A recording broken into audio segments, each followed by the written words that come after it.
Hello indie game fans, pixel art Metroidvanias are my favorite combination of art style and genre, so in celebration of reaching the 30,000 subscribers milestone, thank you very much, here's another look at 15 such titles which I'm very excited about, beginning with Savior.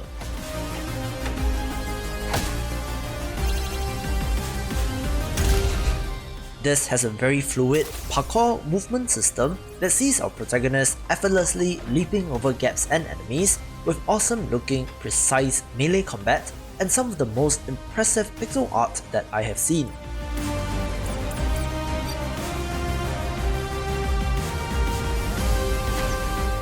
There are skills, gear, and even allies to recruit, and perhaps more RPG in nature, but I do love what they have done with the animation.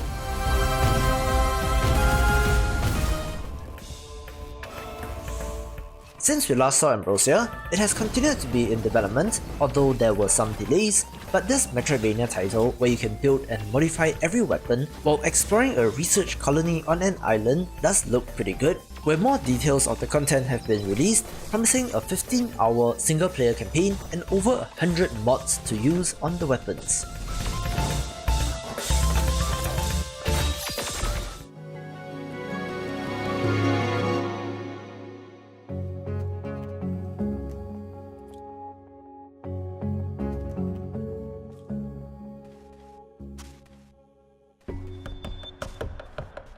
I try not to put games that seem to be infinitely delayed in these videos, but no list covering pixel art games is complete without the presence of Hot 4th Elysia. Kickstarted more than 6 years ago now, but is still in development.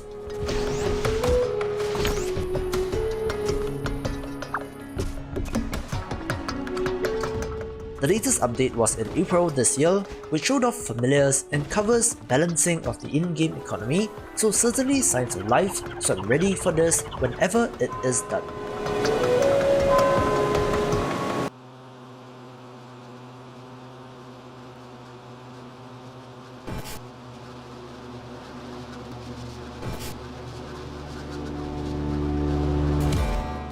The sequel to one of the most beloved indie Metroidvanias, Axiom Verge 2, changes up the art style and setting quite differently, and while no details have been revealed, this is worth keeping an eye on due to the pedigree.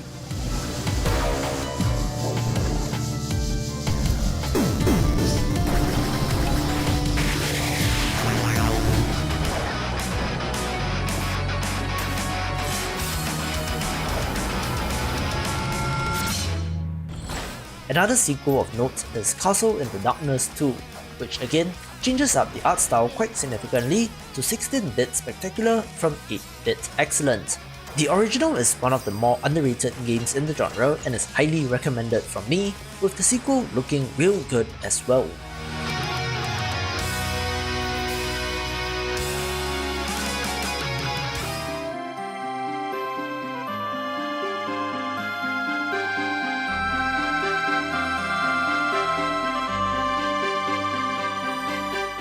One of the most beautiful, classic, high fantasy Metroidvanias in development is Phelen, successfully kickstarted in May 2018, with the Steam page being recently available, so do wishlist it right now.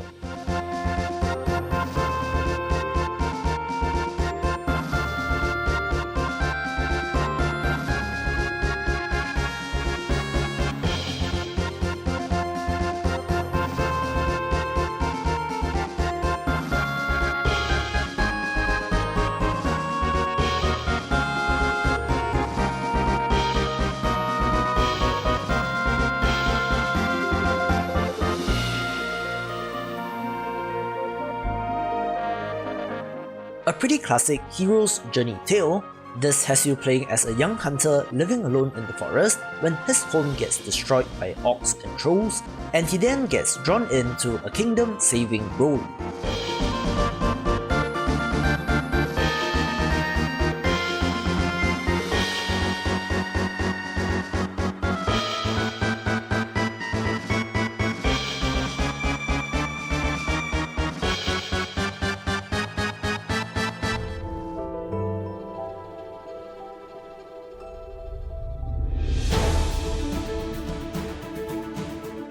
One title which I've been looking forward to for a very long time is Flynn, Son of Crimson, which, as far as I can tell, does still appear to be in active development, with developers sharing GIFs ever so often on Twitter.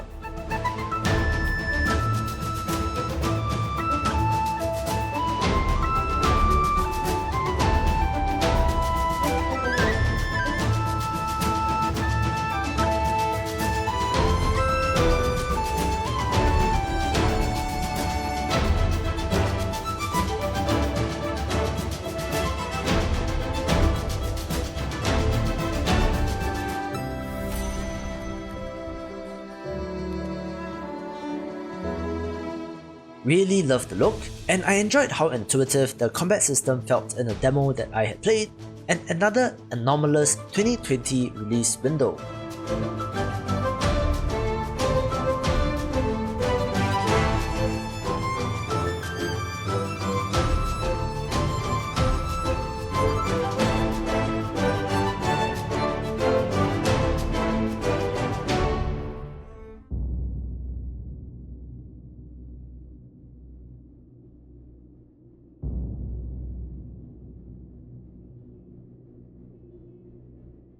Some of you glommed onto this one when I last showed it off, since Haiku the robot does have quite an interesting visual style, where you play as a sword-wielding robot in a post-apocalyptic world. Sound familiar? That is perhaps because Kunai, released earlier this year, had something similar, but this one does look interesting and one to bookmark for now.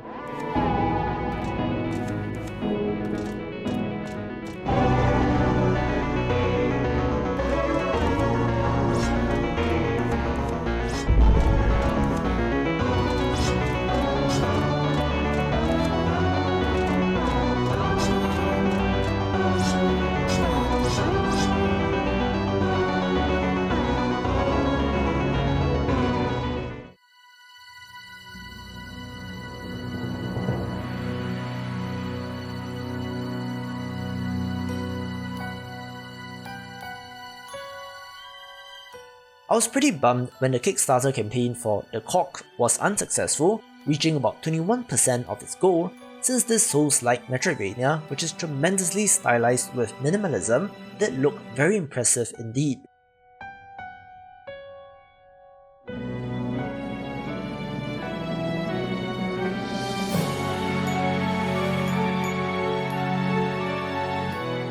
However, it is not the end of its story, since this developer vowed to continue working on it on the side and perhaps seek further collaborators, a publisher, or even another crowdfunding campaign down the line. So Godspeed, good sir, and wishing you all the best.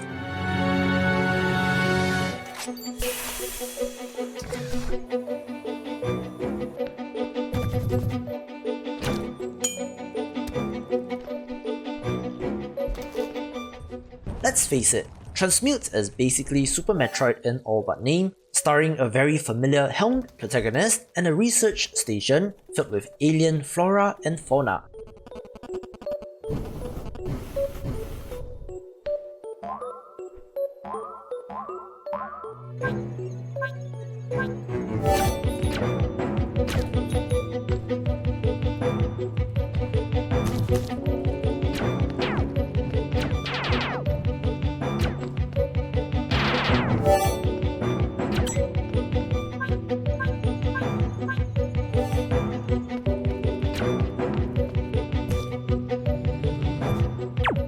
However, I'm certainly not complaining, since I don't know when we will ever get another 2D Metroid title from Nintendo, so as always, indie developers to the rescue, and I hope that they do manage to capture some of that same lightning in the bottle.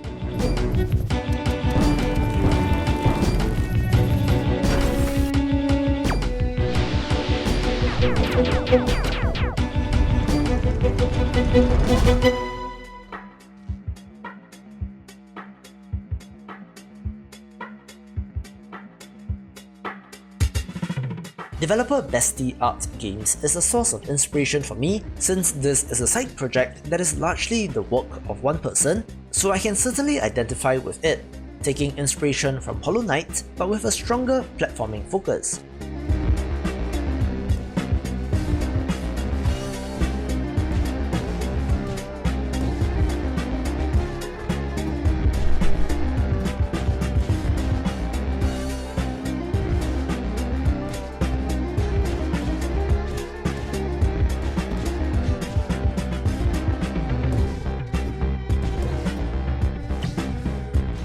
While it perhaps doesn't pop as much visually as some of these other titles, it does look pretty fun and does have its own unique take, so I'm hoping to see more as this develops.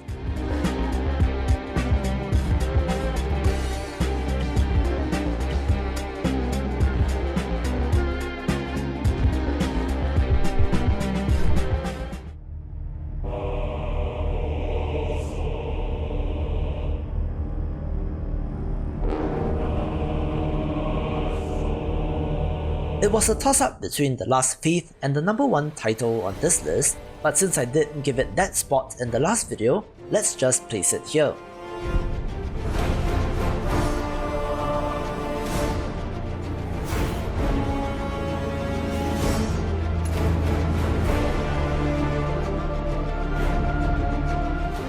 A gothic horror Souls-like Metroidvania, which has been described as Bloodborne meets Blasphemous, this, to me, does seem like the natural evolution of the Castlevania series if the developers did stick with it and transition to modern high-bit pixel art.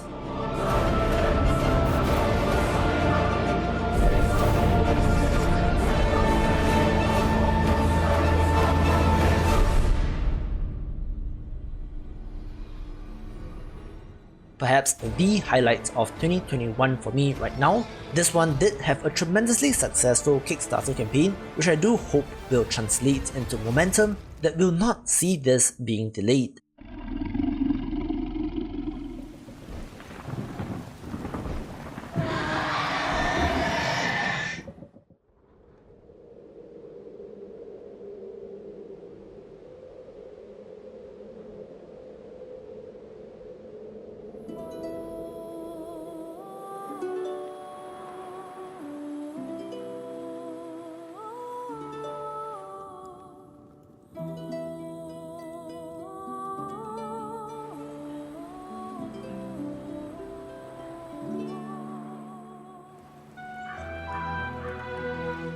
One title which caught my attention due to the environments and the mechanics is the wonderful looking Rune Fencer Elysia.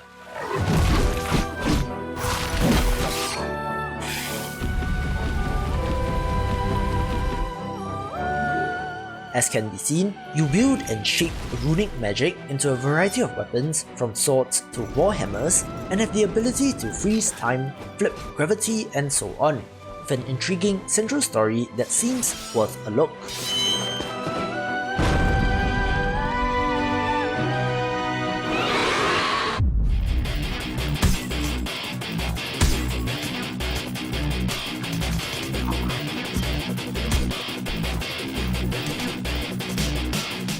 Since we last saw Vernault Edge, its Kickstarter campaign was successful, so now begins the journey to get it to completion.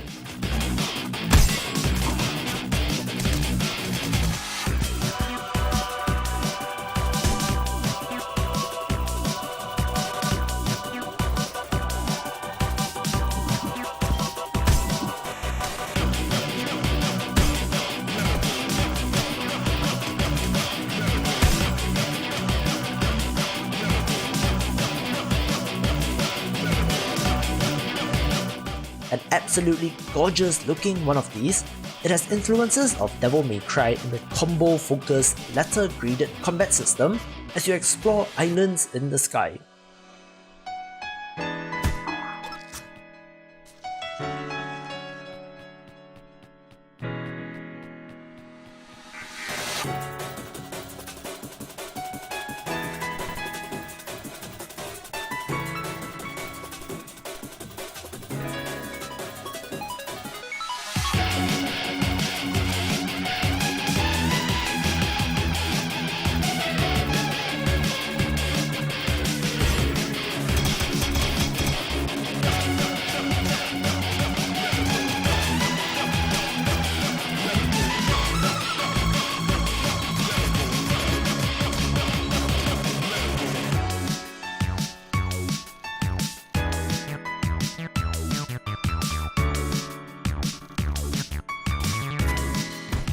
There's a poise system, charged and pulsed attacks, upgrades, spells, items and more, but regardless, one of the most impressive games that I have seen in quite a while.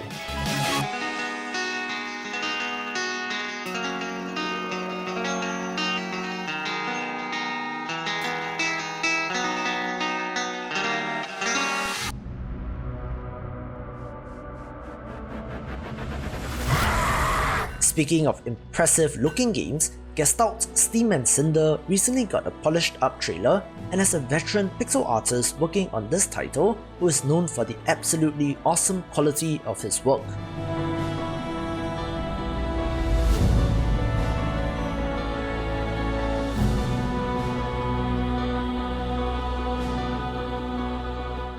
Discover the secrets of this massive, steam-powered city as you fight mechanical constructs and battle against the corrupt overseers of the city.